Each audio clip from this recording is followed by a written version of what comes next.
hitting record now. And so what I'd love to do before we do anything else, and Tracy brought this up, and it's a really good point. One of the things that we have not done yet is actually like any sort of introduction. And, you know, there's something like 25, 28 people who are actively going through the Strong to Endure program, and a lot of them catch these on replay. But let's just, at least for the 6 of us who are here right now, let's just do a really quick introduction, because I know all of you guys to varying degrees and in different ways. But let's just do like your name, what you're working on, or what your hopes are for this experience. Not tonight's call, but like hey Tina, not tonight's call so much, but the entirety of the Strong to Endure program. Like what do you want out of this? What are you hoping for in 8 weeks? When we get to wrap up. And then one thing about you that is like totally awesome and really cool. Like, and that maybe that people don't know. So I will go first. I'm of course Michael. The thing that I want at the end of this is I want to look back and like be able to be really proud of all of the content that I delivered and the results that you guys got. Like, I want everyone to have a different experience that is like related to what it is that you need. Like, I spent a whole bunch of time talking to Taylor and Hannah and Tina and Tracy and like Ryan, like, and all of these are different conversations. And I'm going to be really proud of, at the end of the day, everyone has kind of gotten the thing that they need. And the cool, interesting thing about me is that I have been, last summer, I kind of like mastered solving a 3x3 Rubik's Cube, and I'm currently working on mastering the 4x4. And you will notice that I have these 2 pieces that are out of place, and I have not yet learned the trick to move those 2, to like swap those around. So that is the thing about me. That is what I'm working on. I'm going to go through the list and just like, I'll have you guys do the same thing. Effie, you are up, and Hannah, you are on deck. Awesome. So my name is Atim, or Effie. My last name is F Young, so Effie for short works as well. And I guess a little backstory. I first met Michael. He was one of my first CrossFit coaches years and years ago.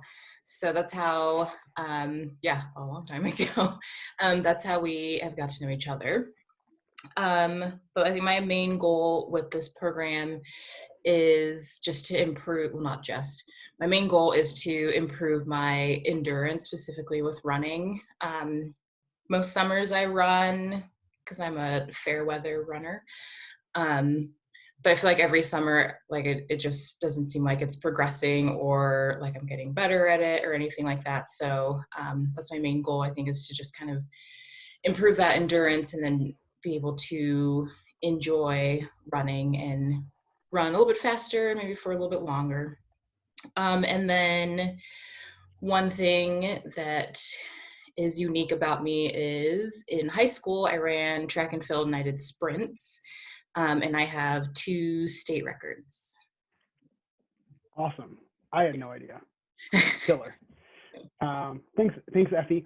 Hannah, you are up, and Rihanna, you are on deck. Hi, I'm Hannah. The main reason I'm doing the Strength to Endure is to combat an injury that I had back in 2016 and try to get back to a place that I can run again, because it was one of my favorite things to do.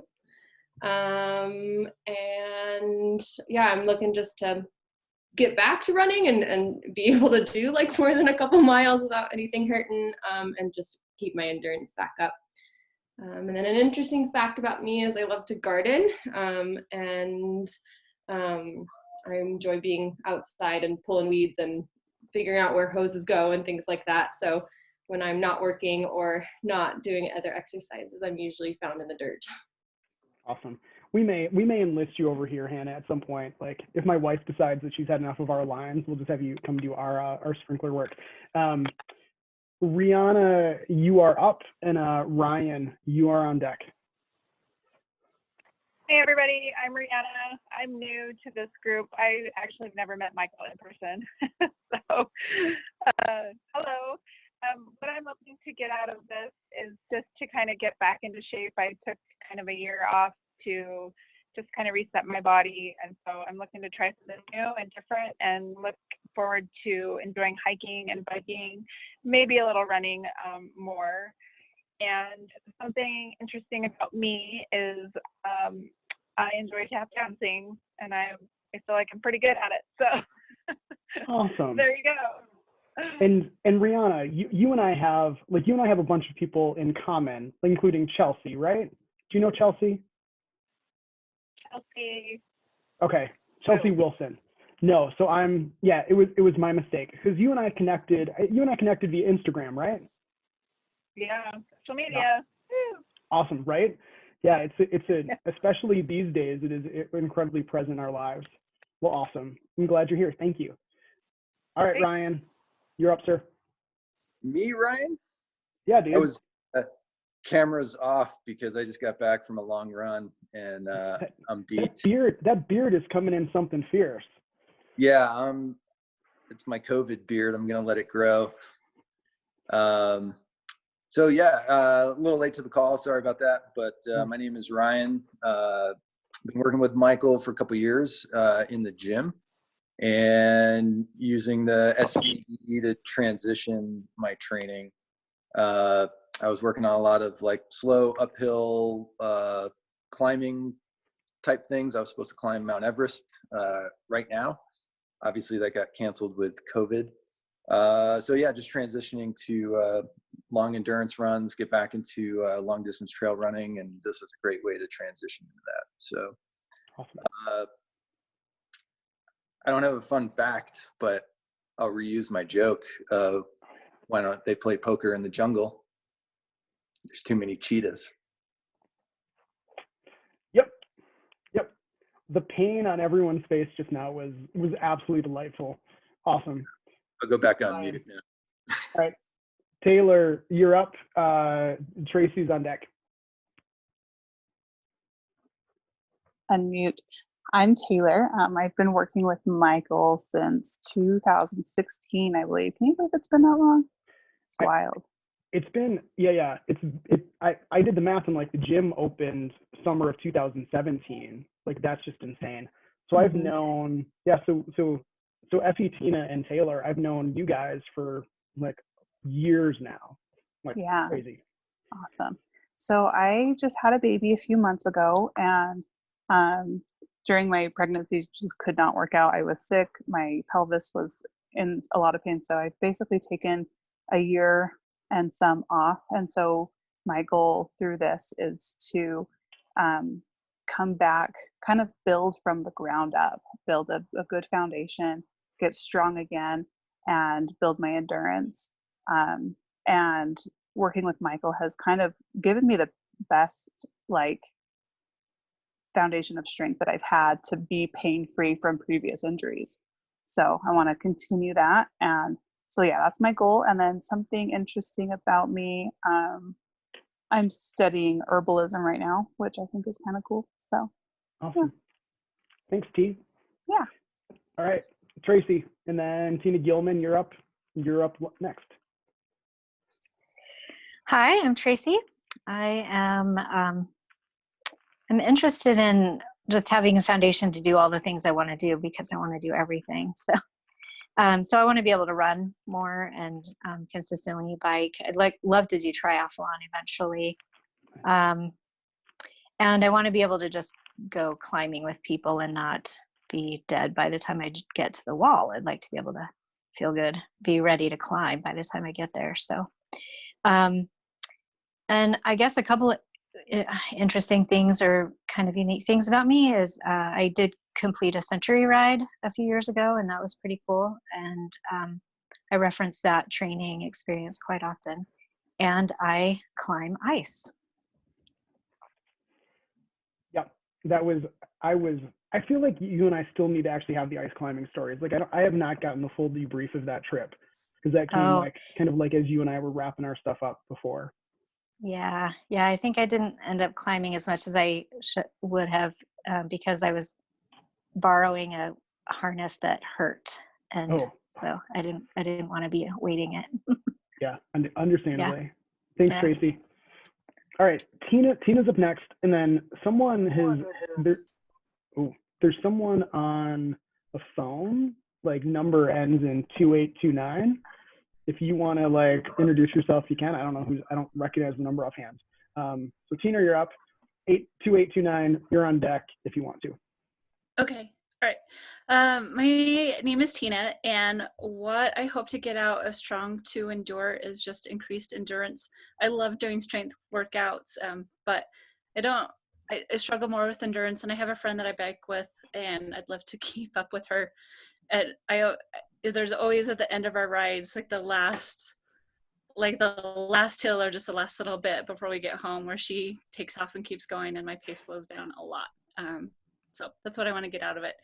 And then I don't know, interesting thing. I don't know. My head's a little full of school because I'm wrapping up the current school year with my students while also starting a new graduate program on Monday, and I already have homework, and so my head's full of school right now. Got it. Yeah, awesome. I mean, and I will say that the awesome thing about Tina is that while like you've been in the classroom for 2 years now. This is my 3rd year. Yeah. Okay. So wrapping up 3rd year in the classroom without an education background or an education in the past, and has decided that like what she needs to do to be better for her kids. It's like go back to grad school, like as an adult and as a full-time teacher, and like get the skills, which is awesome. Yep. Cool. All right. 2829. Again, I don't know. Like I wonder if someone's just using their phone too. Oh. Is that someone else? Come in. No. Okay, guys. So here is I'm going to bring people back on mute. So what we are going to do for the next little bit of time is walk through some concepts on running form and rucking form. And like the content for these slides is predominantly focused on running.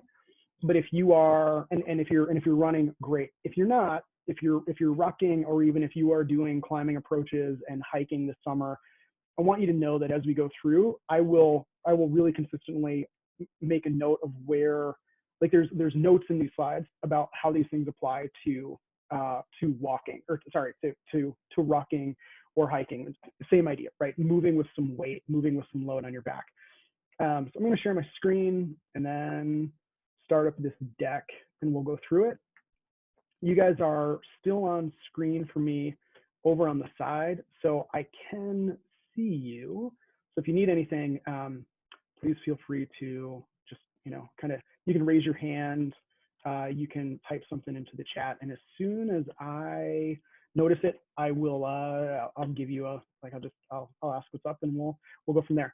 So yeah, so I call this idea form first running, which is just a way of saying that what matters before we start adding speed, before we start layering in more, what we want to be sure is that we're doing it well. And and for any of you guys who have been in the gym with me, like there was a day that you were introduced to kettlebell swings, and then you didn't know what the hell you were doing, and we worked on the form, and we didn't go heavier until we had the form down. And if we struggled with the form, then we could always regress a little bit, and we can progress as it goes. Really the approach that I take, the belief that I hold, is that running is and walking as well, these are actually strength dependent skills, which is a little bit like counter to what a lot of people think, or the way that a lot of people act. Like common schools of thought about running are that like, if you do what feels good, you're going to be fine. Or like running is so central to what it means to be a human. So it's impossible to do it wrong, which are nice ideas. However, they kind of fail us. Years, man, I don't know, 10, 15 years ago, Chris McDougall published a book entitled Born to Run. Phenomenal book. Really, like, he went to Mexico and running barefoot with the Tarahumara, I don't know, Ryan will know this one, I'm sure. Indian tribes who were like running ultra marathons as like sport and as play and doing it regularly. But if we look at how that culture lives, or how like a culture like that lives compared to us, we spend a hell of a lot of time sitting. We don't often move in novel ways. Like we tend to do a lot of the same thing. This is actually always a challenge of being in the gym too. where like a lot of our movement is in a frontal plane, and we do a lot of things here. We don't do a whole ton of rotation trying to add more in. It's part of the reason why down and ups are such an effective thing, because it is a rotation under load. Movement isn't central to our survival. It used to be. If we need food, we can go to the store. If you want bread, you can go buy a loaf of bread, rather than going out into the field and harvesting flour and then like milling it by hand or milling it by some sort of a tool that required human interaction. So the role that movement plays in our lives has shifted. The ego strives for gratification. If through the course of this program you've been like, I know I can run a hell of a lot faster than this, then that is your ego saying like one thing. But even though we can walk through the science that says, no, the base work is really, really important. And then the last piece is that we don't carry loads for distance very often.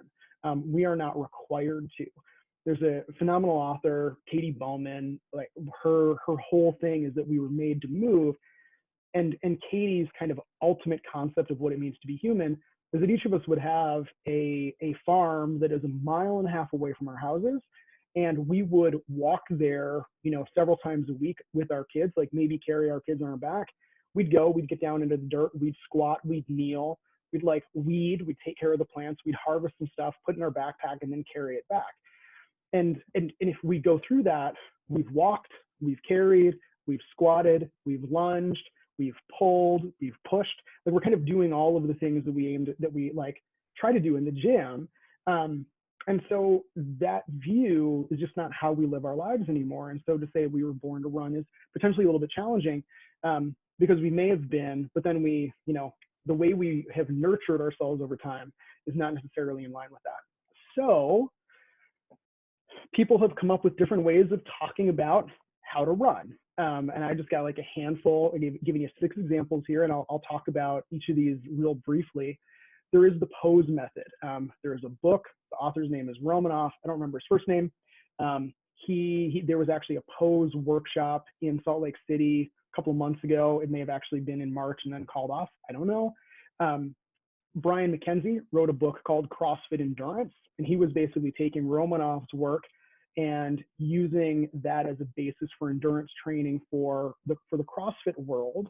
And Brian was also kind of trying to cross-market things, and he was telling triathletes and runners that they needed to be doing some CrossFit-style workouts to supplement their work, which I actually agree with the argument, which is part of the reason why I do what I do these days.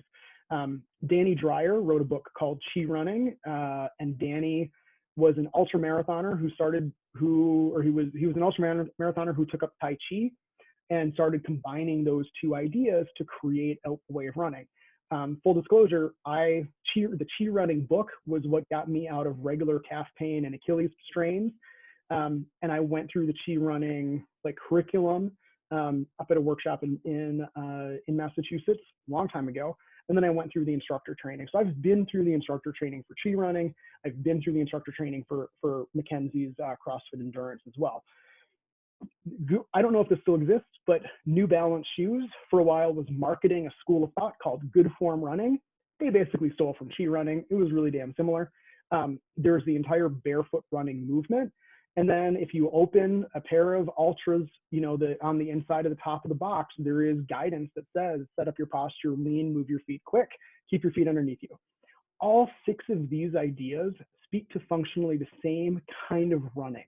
So if you decide that you want to learn more about this, you want to go and do some independent research, my suggestion would be pick one of the top 3, open the book, go to the bookstore, order from Amazon, open it, read 5 pages of it, decide if you like the tone. If you do, keep it. If you don't, send it back and try something else. I can tell you about the differences between these 3, but all 6 of these functionally agree 98% of the time. There's a couple of subtle differences. What I've done is take what I like from Mackenzie and took what I like from Dreyer to create a system that tends to work well for teaching it. How Tina runs and how Tracy runs might actually always be a little bit different, but more importantly, the cues that work for Tina might not work as well for Tracy. So I've studied across these lines to be able to have a toolbox to kind of get anybody where they need to go. So here are the key principles that all of these schools of thought agree on. And I'm just going to go from the top center and then around. And this will actually be the order that we walk through these ideas too. So we should have an aligned posture. Our ears, our shoulders, our hips and ankles should all be in a straight line. We should have a little bit of a hinge at the hips, which is going to shift the weight from the heel to the midfoot. If you stand with good posture, weight's going to be back towards the heel a little bit. This minor hinge brings the weight to the middle of the foot. We should be leaning from the ankles so that we can, we should be leaning from the ankles so that we can engage gravity as our propulsion rather than pushing off. When our feet should be moving up towards the hips and circling in ankles underneath the hips. We want to keep the footfall under the hips, not forward of the center of gravity. If you were around when the week that we were doing some video review for people, like this was the thing that we were talking about, overstriding. We should be landing on the midfoot or the forefoot so that we can, instead of heel striking, right? We want to land either right at the arch or a little bit forward. We want to have a shoulder swing that is, or an arm swing rather, driven from the shoulder that points backwards. And then we want to have a high cadence. For all of us in this program, Ryan might be the one exception. We should have a cadence of about 180 strides per minute, or 180 beats per minute. So we're going to dig into each one of these one by one. I will tell you that at any point through this, if you have a question, please feel free to stop me. I will also send out the slides with the recording so that if there's one of these that you want to go back to, you can. And notably, your homework is going to be to pick one or two of these things that you're going to focus on in your runs this week. So let's dig in. All right. So posture. I'm not going to ask anyone to like stand up and do this right now. Once we are back together, we can certainly practice this together. So, but our base posture before we go for a run, we want to have our feet parallel. We don't want the toes turning out. And we want to have the feet generally inside hip width, just a little bit narrower than hip width. Because remember that every time your foot comes down, your body has to shift so that your center of mass is over that base of support. If your feet are really wide, you're going to rock side to side. If you're a little bit narrower, then it actually makes that shift much smaller. We'll look at a demo. We'll look at a demo video from someone who's on the call in a little bit, and I'll actually point out what we can see in their feet. The pelvis needs to be in a neutral position. What I mean by this, most of us live with the pelvis slightly down in front. We'll call that anterior pelvic tilt. And what we want to do is use the low abs to bring that pelvis up to neutral. So if you were to put one hand and your thumb and your index finger on the bony top prominences of your hips, most of us are going to see that we tend to be a little bit forward. And what we're going to do here is pull with the low abs and the external obliques to come up to neutral. Now, you could do the same thing with your glutes. Problem is, if your glutes are tight and you're holding your pelvis with your glutes, it's going to make it really hard for you to swing your legs, which is, important for running. We want to have a slight tuck of the chin, and we're reaching up to the ceiling with the crown of the head. And again, we want that alignment of ears, shoulders, hips, and ankles. For rucking, there is zero change, right? This is exactly it. And in fact, this posture is a really good standing posture, right? It's a really nice place to stand when you're in line, when you're doing the dishes, whatever is going on. This isn't a very sporting posture. Almost the only thing we can do from this posture would be to go into a deadlift. It's a terrible squatting position, but it works really well for a lunge, or works really well for a deadlift. And again, I'm going to keep an eye on the chat. And if anything comes up, like if you got a question, you want to pause me, just like let me know. Otherwise, I'm gonna roll on. So posture, we would set up before we run, and then we want to hold that rough posture while we go, with one exception. When we are getting ready to go for a run, we're going to add a minor hinge at the hip, or some tilt. So I'm going to just pretend that this arm is my torso, right? Head, shoulders, hips, and then my feet are down below the camera. And what I'm talking about from the last slide is that we want to have this perfect vertical alignment. And then we're going to go into a very slight tip forward from the hip. Now, it doesn't mean we're rounding the back. In fact, if we think of what it feels like to do a really good deadlift, where your hips are tilting forward over the top of the thigh, that's exactly what we're doing.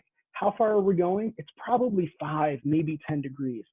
It's a fairly small adjustment, but what it does is moves the pelvis to the skull, like the upper body actually comes slightly forward. shifting the weight from the heels to the midfoot. So we're almost moving ourselves forward like we're getting ready to engage gravity, which is exactly the intention.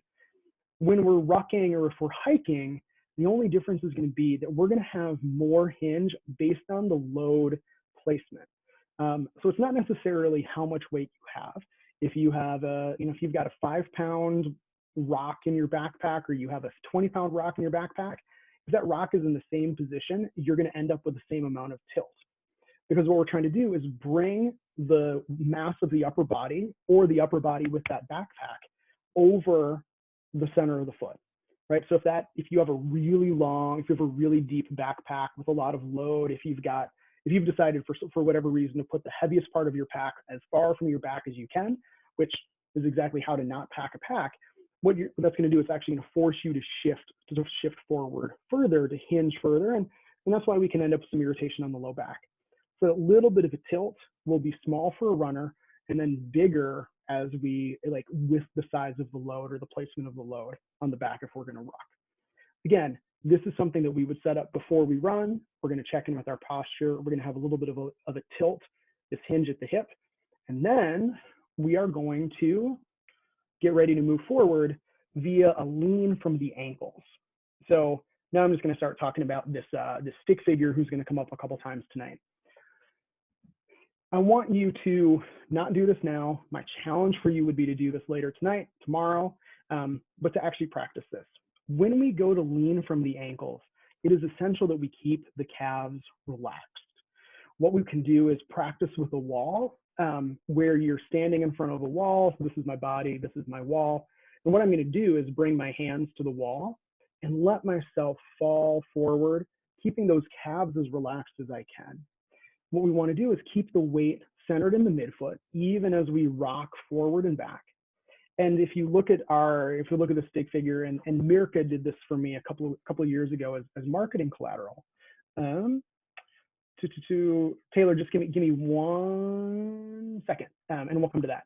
So Mirka made this for me as marketing collateral. You can see that alignment from shoulder to hip to ankle. We didn't put the ear in just because it was going to probably be distracting. But what we've got is this image that is got some forward lean. And if you imagine that the weight of the body is pretty evenly distributed, what's going to happen when that person relaxes their calves? They are going to fall forward. And then if they don't want to fall on their face, their feet are going to have to start keeping up underneath them. When we talk about engaging gravity for momentum, this is what we're talking about. So Taylor, I don't know, Taylor, if you sent that to me privately, which is totally fine. I'm gonna call it out, which is a really great question.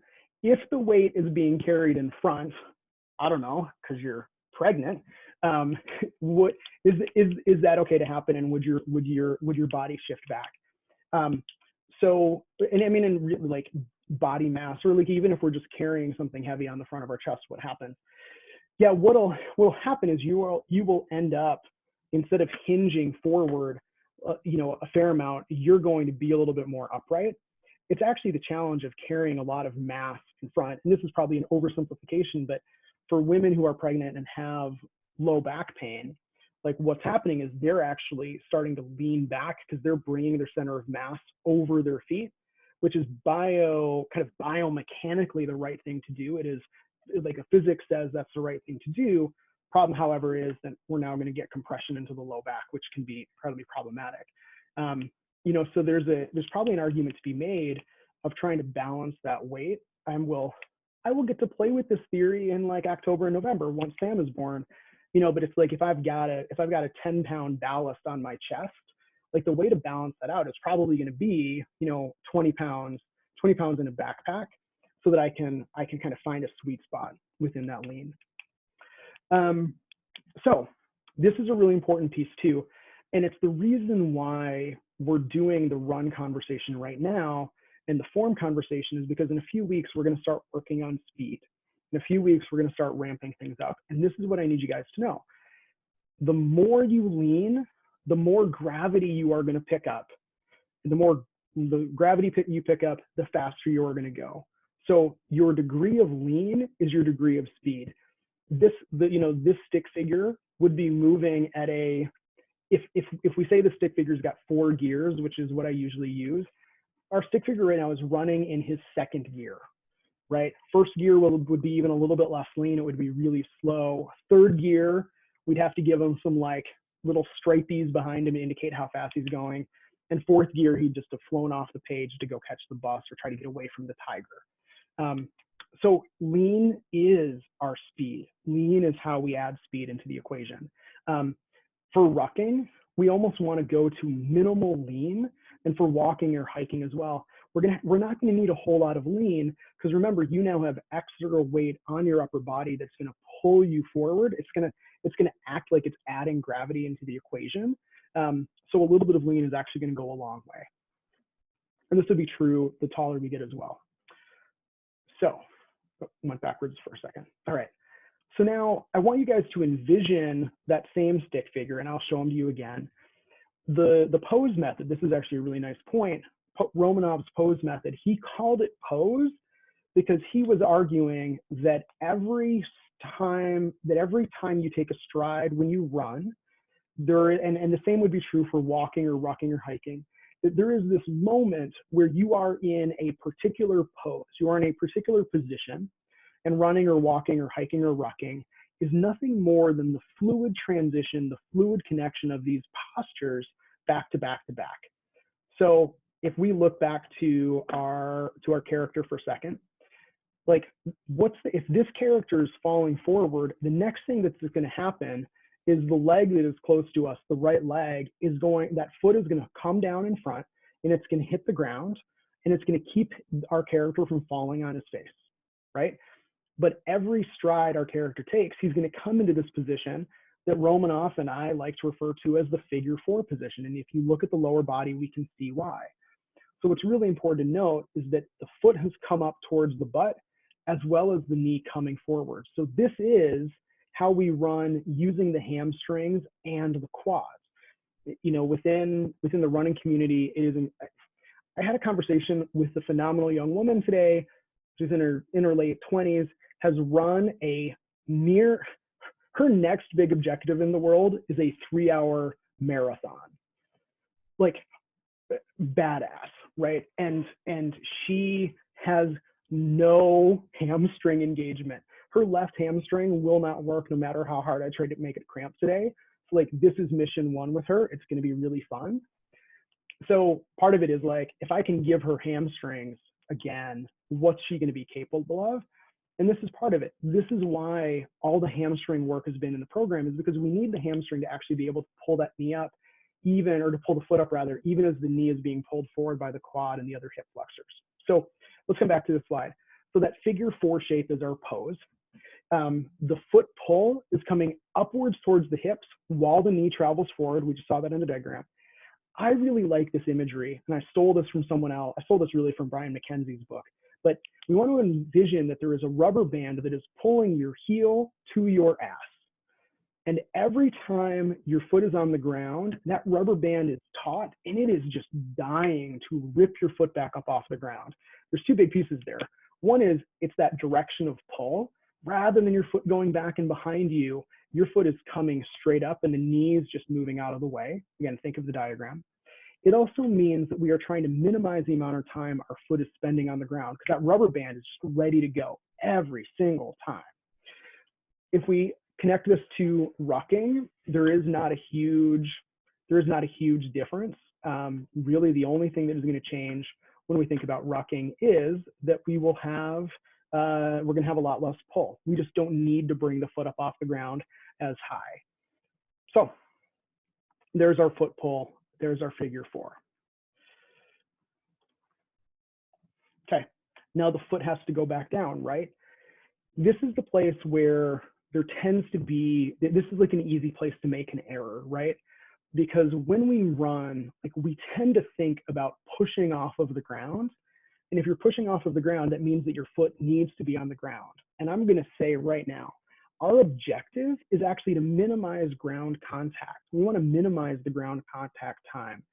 The more time the foot is off the ground, the further you're going to fall forward and the faster you're going. So, but we do want to learn how to have the feet fall. So the first, we want the foot to fall underneath the center of mass. So what that means is if we're looking at a video and there's your hips right here, and there's a plumb line that just goes vertically down, we don't want the foot way out in front of you. We want the foot contacting the ground somewhere right around that vertical line. We don't want to reach with the foot. We don't want to be reaching and pulling forward. This was a running form thing that was around for a while. We're going to keep the feet underneath. We really want to keep the feet relaxed. And this is a helpful thing because if we're flexing the foot, then when that foot comes down, it is going to heel strike, which we want to avoid. And instead, we almost want to let the foot be floppy. There are two options here. We can work on landing midfoot, or we can work on landing on the forefoot. If this is my foot, then kind of where my thumb is would be, where the arch lies.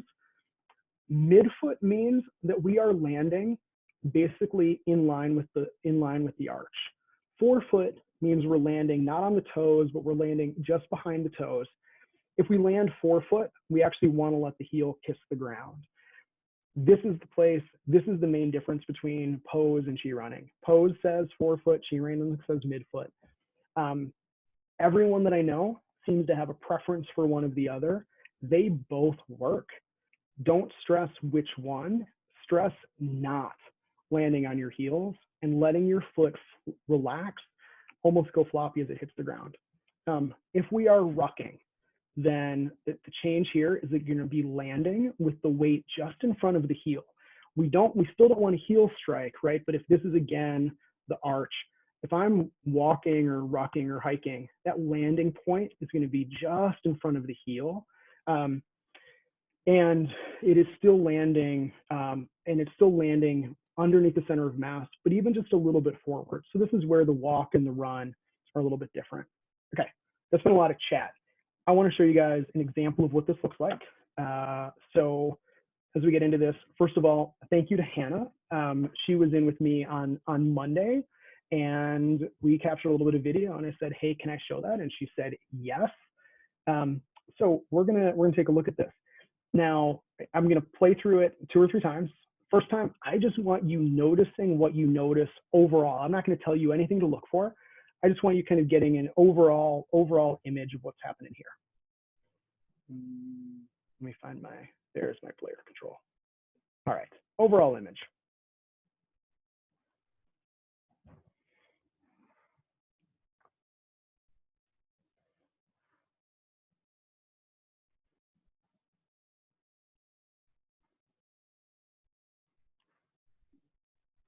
So let's take just 1 second here. Any observations? Like, what did anybody notice? If you wanna, you can come off mute. You can either come off mute or type in the chat box if you got something. And then if nothing else, I'll make a couple observations. I Yeah. noticed this.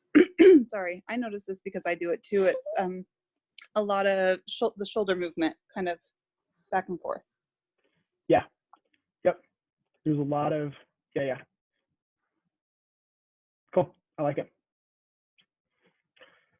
So I'm gonna play it again. This time, what I want you to do is looking at Hannah's feet.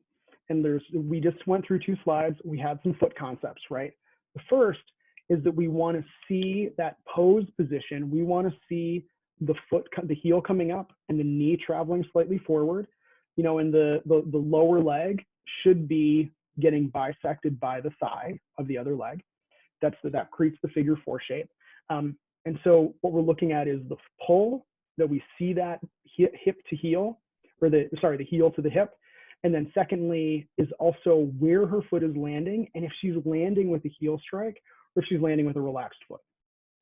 And we'll go through this one twice just because I gave you guys a lot to look for.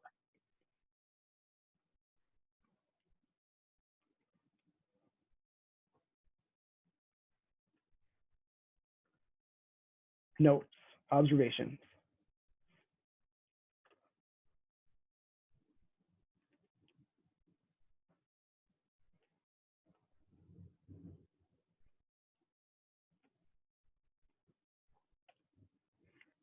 Anything? She's a really good foot pull.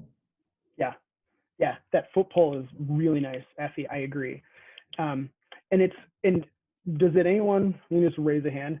Does anyone feel like the foot pull is exaggerated? Like she's like working too hard at it right now? Okay, she is. And it's exaggerated for her speed, but this is actually a really reasonable place to be as we're learning it. Like this was probably 5 minutes into me saying, hey, Hannah, let's work on the foot pull, right? So this was a very new skill for her. There's a lot of concentration going on for her. The other thing, if you guys take a look at her feet, she is landing forefoot, right? She's landing just behind the toes, which is great. There's a really nice deliberate circle happening for her. The challenge is that Hannah is not currently letting her heels come down, so she is staying up. I didn't ask her, but I have a suspicion that she might report that her calves were kind of tight after this, because she was keeping her heels elevated off the deck. One more time, just so you guys can see that. It's like really easy to see on that right leg. Yeah, but like this is definitively progress. And I was, I'd gone through the chi running stuff. I'd been teaching it for a while. And it was after about 1.5 years that I was like with the woman who had been my instructor for their instructor training. Like I was with her at a workshop, and we were like videotaping all the participants, and we videotaped me, and she was like, oh, you finally get it. You finally figured this out. It's a process, right? There's a spectrum of things. I also realized I'm like throwing 8 concepts at you guys tonight. Your homework is going to be just to pick 1 or 2. So please don't stress it. So let's talk a little bit about arm swing. So our base ideas. We'd like to have that elbow up at about 90 degrees. Let's go back to Hannah for just 1 second. So she's actually, this hand is a little bit over bent. It's a little too high. We'd like to see that hand relax down a bit. And the elbow drive should be to the rear. So this is an interesting concept.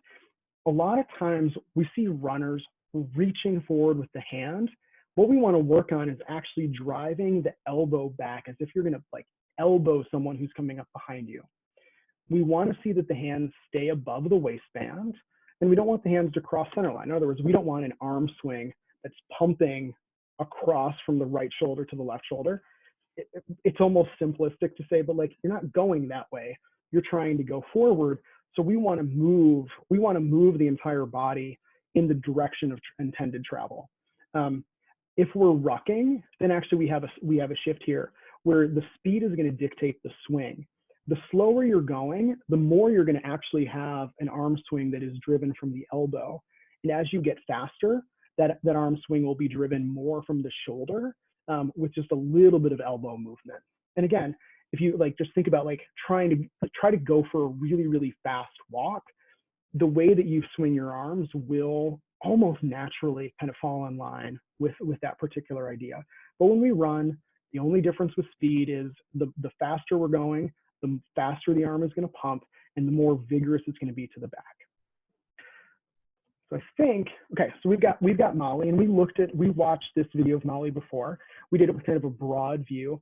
This time, the one thing I want you guys to take a look at are the hands, or the arm swing. So when I hit play, it's going to take her a second to get her hands up and get moving. But I just want you guys to focus there, and let's see what we see.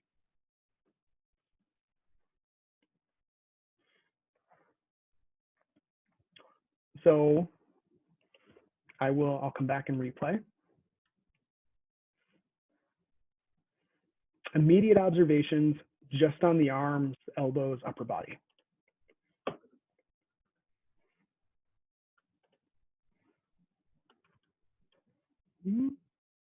Okay, so there's a bunch of good happening here. One is that her hands are staying up, right? They're not falling down. There's not enough movement happening from the shoulder. There's a little bit of swing of the chest. We addressed that last time, but her hand position is actually really good. The hands are staying up. That elbow is staying at about 90 degrees. You could almost think about trying to have the forearm moving on a horizontal tract.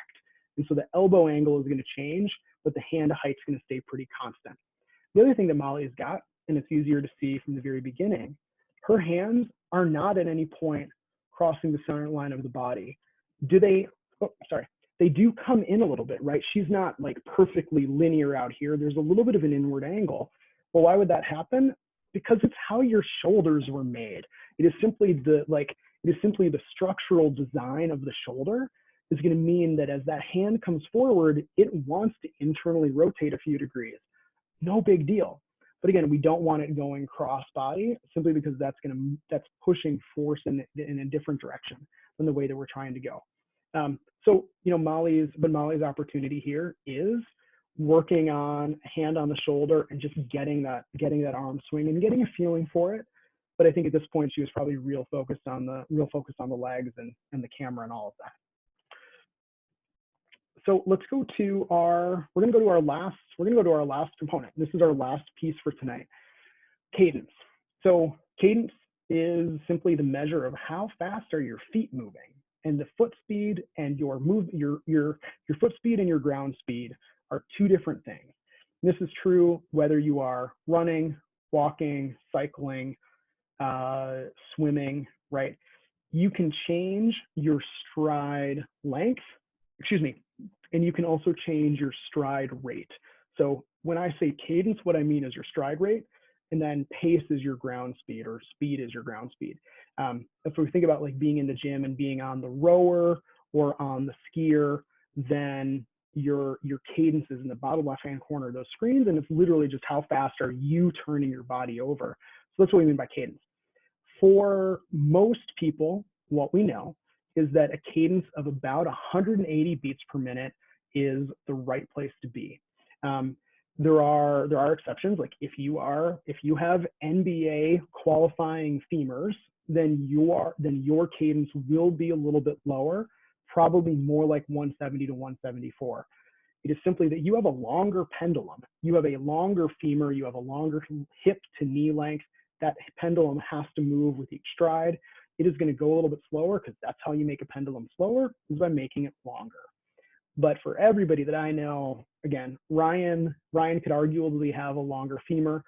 He's pretty tall. We've got some friends that are really tall. Those guys would probably have a slightly lower cadence, but I think everyone who's on this call is going to be well served by a cadence closer to 180.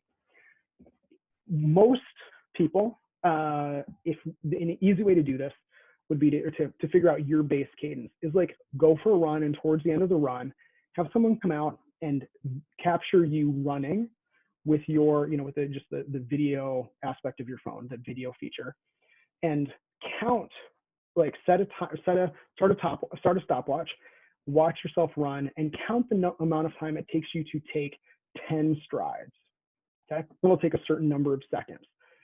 We want to be 180 strides per minute, so we can do a little bit of math. It's proportions. My brain is not exactly there.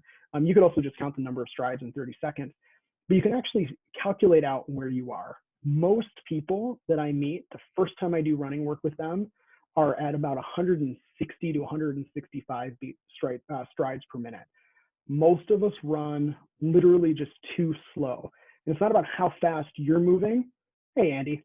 It's about how fast your feet are moving. And that's the thing that we're trying to improve. Now, there's a really irritating truth to working on cadence, which is that as you start to increase your cadence, your heart rate will jump. And it actually makes it hard to stay back at that math level. It's entirely doable. We're just going to do it and do a burst of cadence and then slow the cadence back down and keep going, do another burst of cadence and come back down. And you'll adapt. You'll adapt faster than you think you will. If you need to improve your cadence, if you need to increase it, just increase it by 2 to 4 beats per week. Don't try to go from 160 to 180. You're going to blow up. You're better to go from 160 to like 164, 166. Make little jumps. You can get a metronome app for your phone. You can get a small, I don't know, $20 off of Amazon digital metronome that'll just like clip to a sleeve. In fact, I don't know if you guys could see it, but in the running video of Hannah, she had it clipped to her tank top, and it was like very inconspicuous, out of the way. And then at any point during a run, you can turn it on, check your cadence for a minute, and then turn it back off and keep going. When you're working on cadence, don't focus on the pushing your foot into the ground. Don't count it every time the foot falls down. It's going to make you a heavy runner. You are better off focusing either on pulling your foot. You hear the beep, get the foot off the ground. Beep, foot get off the ground. Beep, get the foot off the ground, or focus that on that elbow drive to the rear. Because if you move your arms faster, your legs will speed up. And actually your arms are a shorter pendulum length, so it's even a little bit easier to do. Here's the big kicker on cadence. Your speed is independent of your cadence. This idea comes squarely from Chi running. Pose phrases this just a little bit differently. I like this because it's dead simple. No matter how fast you are moving on the ground, we want to get your feet moving at 180 beats per minute, right? This is me saying, like, your car has an optimal engine speed range, right? Maybe your car is most efficient when your engine speed is at 3,000 RPMs. Well, how fast can you go at 3,000 RPMs? It depends on what gear you're in. We're basically saying the same thing. The human body is going to be most efficient at about 180 strides per minute. And then we change speed by changing gears. Well, how do we change gears? Well, you lean more and you pull your feet up higher. This is why I said Hannah was like working too hard for her speed. She was pulling her feet higher than she needed to for how fast she was going. Again, it's a development piece. This stuff is, there's a lot of moving pieces. It's not about getting it right. It's just moving in the right direction. And so when you want to go faster, more lean, more foot pull. You're going to go slower, less lean, less foot pull. So if you're working on your Maffetone stuff, how do you run at 180 beats per minute and keep your heart rate where you need it? Tiny little circles. Like pretend you are on the most asinine clown's unicycle and just spin your feet.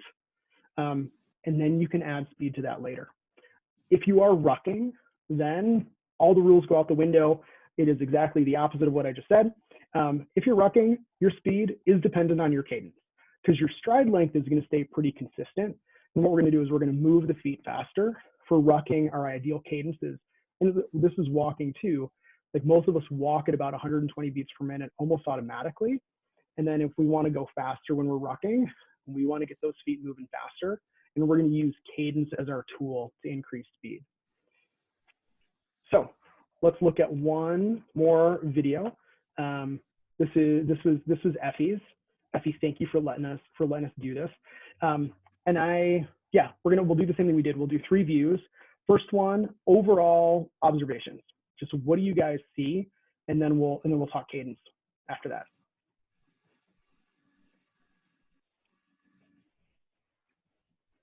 There's a bunch of good stuff here.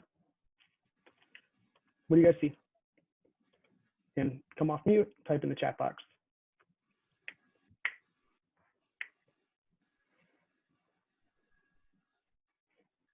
Looks like it's a 4-foot strike. That she seemed very light on her feet too. Yeah, I totally agree. In fact, I've got a little bit of a capture here. What's cool is we can't see the bottom of her shoe, which tells me that her foot's relaxed. She's not dorsiflexing the heel strike. That foot's down. Yeah, Andy, that's awesome. Good call. Something else?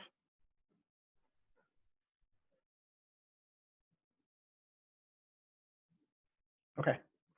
Yeah, Andy, it sounded like you had something else. I want to be sure we get it from you if you got it. Well, it seemed like a very relaxed, efficient, short arm movement, arm swing. It seemed like it was coming from the elbow, not very little shoulder movement. But yeah, I think you're right. Like we don't have the pumping of the elbow. Effie's left hand right there is like caught almost coming across the center line of the body. And that's a really good indicator too, that what's happening is that arm swing is generated from this instead of from here. And this is this is the downside of having strong shoulders and a strong chest, which is it actually takes a little bit of thought to relax this enough to let that arm swing happen. And so that's, I think, part of the reason I think like Effie, you may just be tight up here. And as a result, it's that twist. And you might just need to do a little bit of like mobility work into the chest and like practice that arm swing. I did promise you guys to point out something about alignment and posture. I want you to watch where Effie's feet fall as she comes towards us.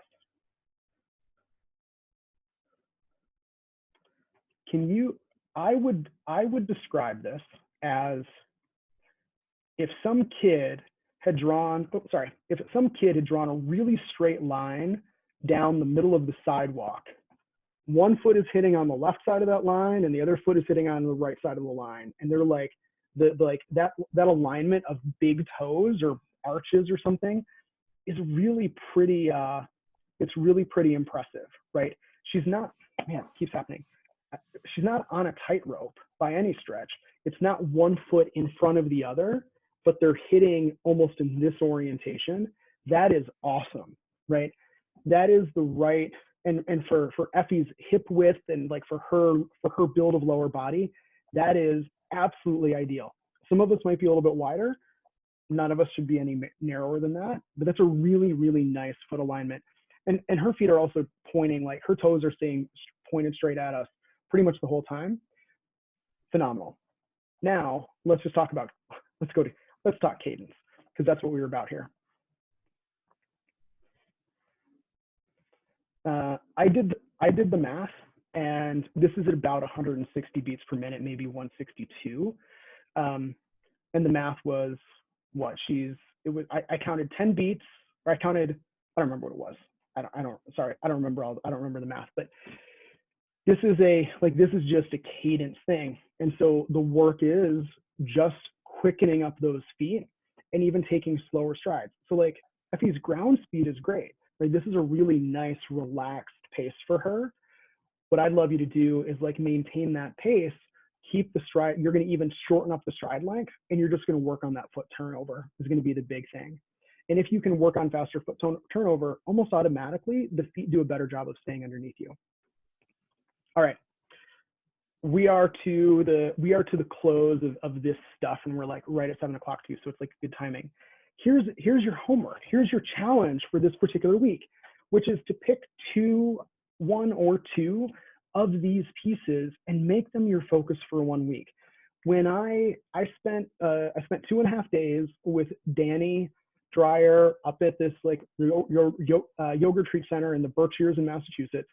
And like, I spent 2.5 days having these things and a little bit more content kind of like stuffed into my brain. Then I went home and promptly forgot all of it. And then I went back to the book and like went back to like my girlfriend at the time who'd also gone with me. And we like, okay, all right, let's figure this out, right?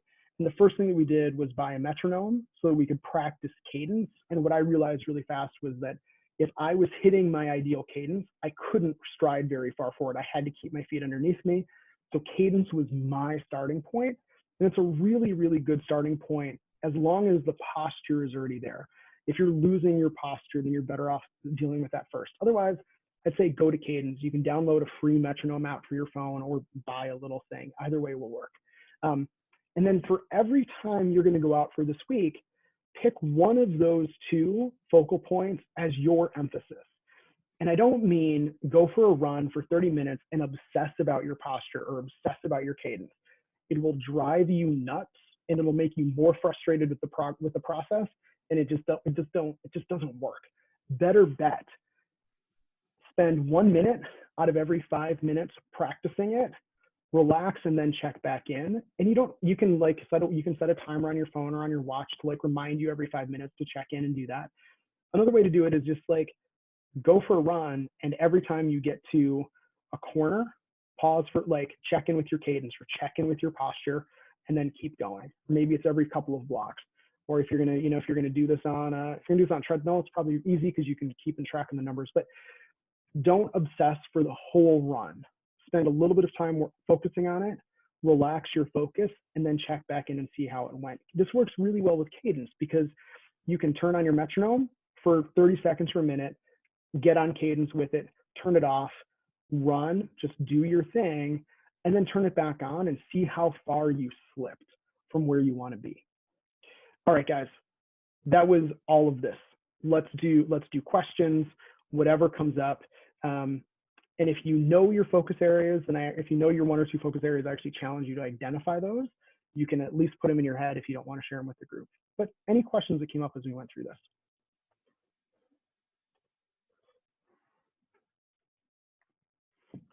I have a question. Yeah. I think during the foot strike, conversation you were talking about if you are always landing on your forefoot, that you can have really tight calves. So I guess at what point do you come to your heels? Do you not come to your heels? Or what does that look like to help keep your calves from getting overly tight? Yeah, absolutely. And it's, and it's even just, we are trying to avoid the calves being overly tight. We're also just trying to avoid doing more work than we have to. So, if we look at, I'll replay Hannah at least once or twice here, right? So every one of these strides, the language that Brian McKenzie uses, and I think he just like has this right, it is a forefoot landing and then the heel should kiss down, right? So every single time Hannah's foot comes down, right, her left ball is down. Like, and again, like this is a decent figure 4 position. A little bit too much pull for speed, but that's fine.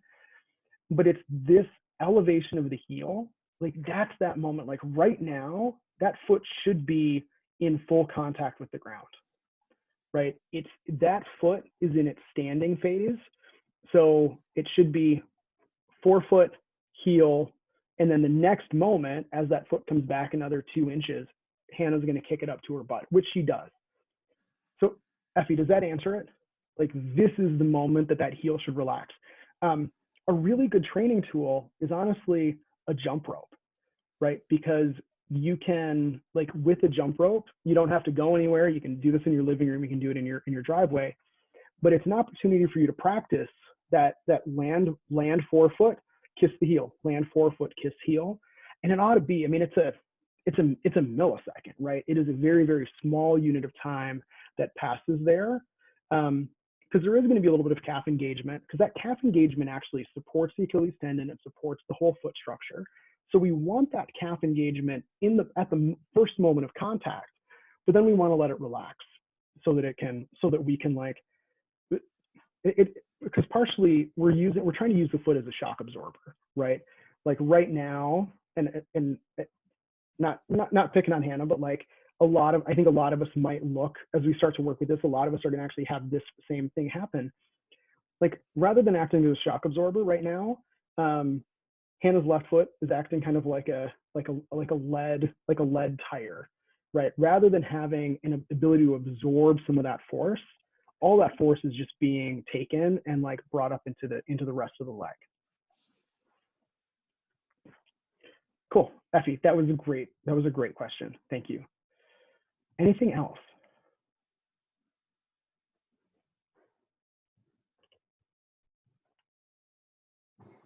Oh, okay. So Tim is on the phone, can't get himself off mute because I don't think Tim joined on audio all the way.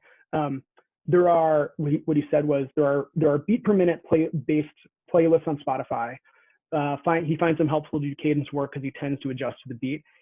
Yeah, and that is a really, like that idea of using a song that has a particular beat can be really helpful. There's two, like I almost like give two cautions against that. One is I don't ever want you to become dependent on anything, right? I don't want you dependent on a metronome. A metronome is a tool. Use the tool, dispose of the tool, or don't dispose of it, but like use it as much as you need to and don't use it anymore. And then the second is that it's actually kind of the opposite concern. If you find a playlist that you like, that's got music that's at 180 beats per minute, roll with it, use it. But also know that the opposite is true. If you're going out for a run and you're like, I need to really chill out today, so I'm going to like listen to, I don't know, Enya, that is going to slow your cadence down almost automatically. So be aware of that. But yeah, like a playlist like that is a really solid idea. Anything, I was just going to check and see if anyone else sent me a text with questions for this one. Anything else? Questions on these ideas? Anything else going on this week? Again, like last week and this week feel pretty similar, so hopefully we're good. All right. Oh, was that? I was just gonna say, not a question, but a comment. So Michael had reviewed my running videos prior to today, and I did just download a metronome app and I feel like that was really helpful. I think, like you said, my stride is much shorter, and I feel like I'm running in place, but it seems to be helping. So that was really helpful. Good. Yeah, I'm glad. Thank you for that.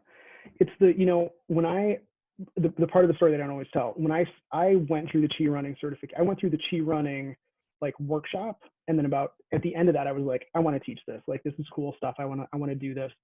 So I went through the instructor training, and then we had the best New England winter for skiing that we'd had in a really, really long time, which meant there were three things that happened. One, I bought tele gear, so I could go ski somewhere in New England and actually enjoy myself because I had something new to learn. Two, we had lots of snow days in Providence, Rhode Island that year. And three, I found the smallest, worst place to ski in New England that was really cheap and totally accessible, called Mount Wachusett outside of Worcester.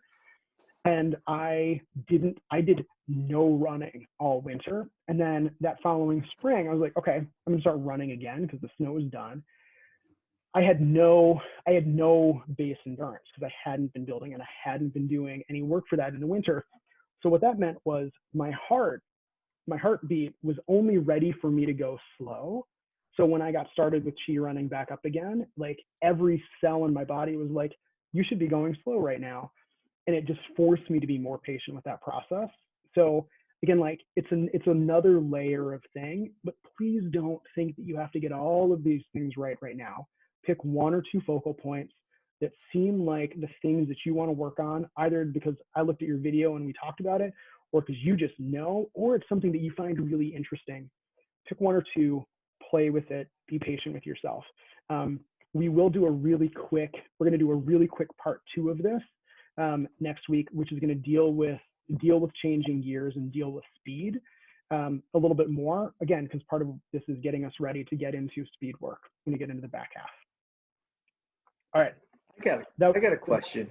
Yes, I don't understand how turnover, cadence, and speed are independent from one another. Okay. I mean, will you keep the same cadence but lengthen the stride? So you're covering more distance? Yeah, exactly. So I'm gonna reshare my screen for just a second with the slide that dealt with cadence again, because this is it. And this is one where we have a distinct difference between rucking or walking and running.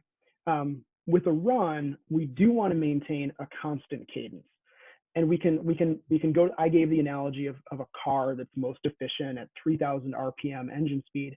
We can also do this for the sake of like a cyclist. Like, let's just say that a particular biker tests themselves and their oxygen consumption and their like energy burn compared to power output is most efficient at a given cadence.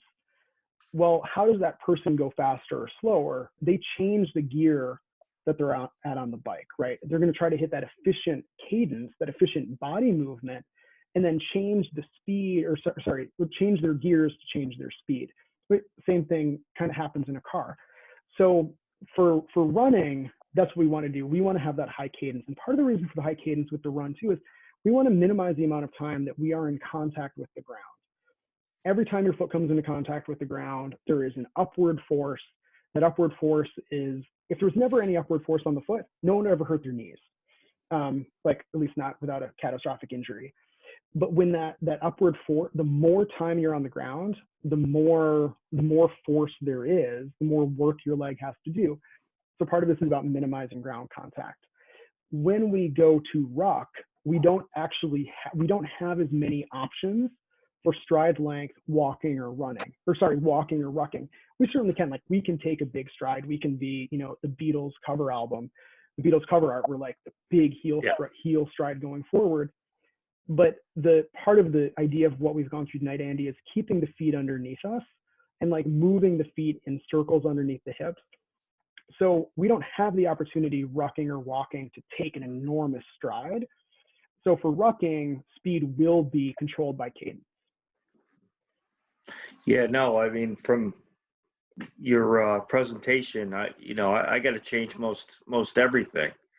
I mean, I stretch out in front. I heel strut. I'm a heavy runner, or a heavy rucker. I found myself earlier today, taking, the foot's on the ground long, a big push off, from behind. Yeah. So there's a lot in here. I got to correct. Well, and again, pick one, pick two. I mean, and that's part of the reason we're doing. I mean, and that's why we're going through this too, right? Is I want you guys to be as efficient as you can. I want you to move as well as you can. Whether we're talking about running or rucking or walking or hiking, what we are doing with these ideas is actually reducing the impact force on the body. So like when you realize like that you're landing really heavy with that foot out in front of you, phenomenal. Like that is your opportunity to bring that thing under. Mm-hmm. Cool. All right, we'll go one last call. Questions, comments, concerns. I'll upload the video and send everybody the link, and I'll also send you guys the slides so you have those for handy reference. And as I said, like I learned this from Danny, and I went home and probably forgot all of it. Like before you go buy a book, again, like there's decent books here, but before you go buy a book, reach out to me. Let's dialogue. We can get on the phone or we can just email and make sense of whatever's coming up. All right, guys. Then I'm gonna call it. I'm gonna close everything down. Have a wonderful night. Thank you guys for being here. Love seeing you. Love spending the time. Thank you for the questions and the interaction. And I will see you guys soon. Good night.